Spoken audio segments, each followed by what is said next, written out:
السلام علیکم ورحمۃ اللہ وبرکاتہ۔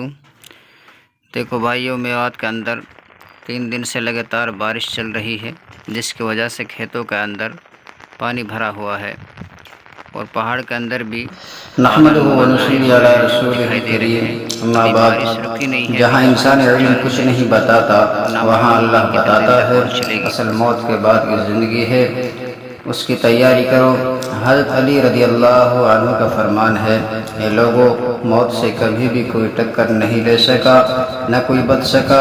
بڑے بڑے پہلوانوں نے پنجہ آزمائی کی اور موت نے ان کے پنجے کو مروڑ کر زمین پر گرا دیا۔ بڑے بڑے تیز رفتار دوڑنے والوں نے اس سے بھاگنے کی کوشش کی اور موت نے ان کی گردن کو پکڑ کر زمین پر پھینک کر خاک میں ملا دیا۔ یہ وہ پہلوان جس کے سامنے لاکھوں بھولو ہار گئے اور لاکھوں رستم زمان ہار گئے اور لاکھوں فلاں ہار گئے، اس کے سامنے نہ کوئی ٹک سکا اور نہ کوئی ٹک سکتا ہے۔ اس موت کی تیاری قبل اس کے کہ تم غفلت میں اٹھا لیے جاؤ، اس کے آنے سے پہلے پہلے توبہ کر کے اپنے اللہ کے ساتھ معاملات درست کر لو۔ صرف ایک اللہ کی ذات ہے جو فنا سے پاک ہے، ایک اللہ ہے جو زوال سے پاک ہے، ایک اللہ ہے جو موت سے پاک ہے، ایک اللہ ہے جو ہر قسم کے ضعف سے پاک ہے۔ اللہ وہ ذات ہے جس کی ابتدا کوئی نہیں، اللہ وہ ذات ہے جس کی انتہا کوئی نہیں۔ اللہ وہ ذات ہے جو اپنی بقا کے لیے روٹی کا محتاج نہیں، اللہ وہ ذات ہے جو اپنی بقا کے لیے پانی کا محتاج نہیں، اللہ وہ ذات ہے جو اپنی بقا کے لیے روح کا محتاج نہیں، اللہ وہ ذات ہے جو اپنی بقا کے لیے ہوا کا محتاج نہیں، اللہ وہ ذات ہے جو اپنی بقا کے لیے گلوں کا محتاج نہیں۔ اس نے اپنی ذات کو موت سے پاک رکھا ہے، باقی ساری کائنات کو موت کے بے رحم ہاتھوں اور آہنی پنجوں میں اس نے مروڑنا ہے۔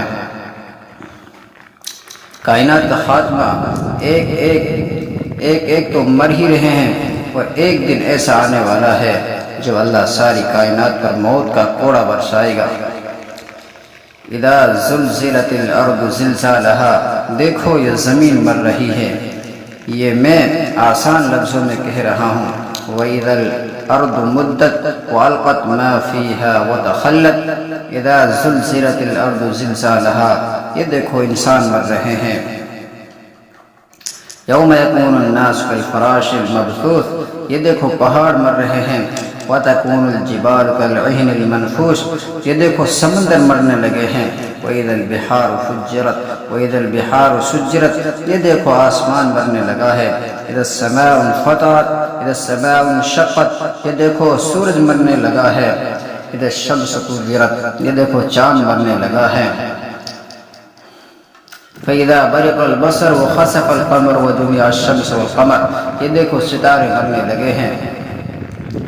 وَإِذَا الْكَوَاكِبُ انتَثَرَتْ وَإِذَا النُّجُومُ انقَدَرَتْ، اب یہ 7 آسمان اور زمین اور ان کے اندر رہنے والے آج موت کے ہاتھوں ہلاک ہو رہے ہیں۔ زمین پھٹ رہی ہے، آسمان ٹکڑے ٹکڑے ہو رہے ہیں، پہاڑ ریت بن رہے ہیں، سمندروں میں آگ لگ رہی ہے، جانور دیوانہ وار جنگلوں سے نکل کر شہروں کی طرف بھاگ رہے ہیں۔ وہ مائیں جو بچوں کو لوریاں دیتی نہیں تھکتی تھی، وہ مائیں جو بچوں کو سینے سے چمٹاتی نہیں تھکتی تھی، وہ مائیں جو بچوں کو میرا لال کہتے کہتے نہیں تھکتی، آج ذرا تماشا دیکھیں، وہی مائیں ہیں آج بچوں کو یوں اٹھا کے پھینکیں گی جیسے گھر کا کوڑا اٹھا کر پھینکتی ہیں، جیسے گھر کی گندگی اٹھا کر باہر پھینکتی ہیں۔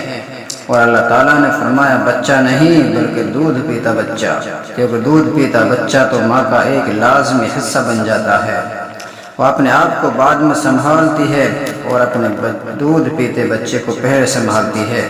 اور جو بچے ذرا بڑے ہو جاتے ہیں ان سے توجہ کچھ ہٹ جاتی ہے، محبت میں کمی نہیں آتی بلکہ ذرا توجہ ہٹ جاتی ہے، اور جو دودھ پیتا ہوتا ہے اس پر ہر وقت توجہ رہتی ہے۔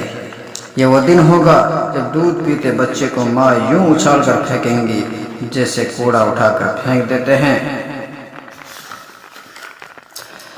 اور خود بھاگیں گی، لیکن آج نہ یہ معصوم بچے گا اور نہ یہ مائی بچے گی۔ آج نہ شاہ و سوار بچیں گے، شاہ سوار بچیں گے، نہ زوردار بچیں گے، نہ زبردست بچیں گے، نہ شہنشاہ بچیں گے، نہ وزیر و فقیر بچیں گے، نہ جن و انس بچیں گے، اور موت کا بے رحم برچھا سب کی آنتوں کو چیرتا ہوا، ان کی گردنوں کو اڑاتا ہوا ان کو مٹی میں ملاتا چلا جائے گا۔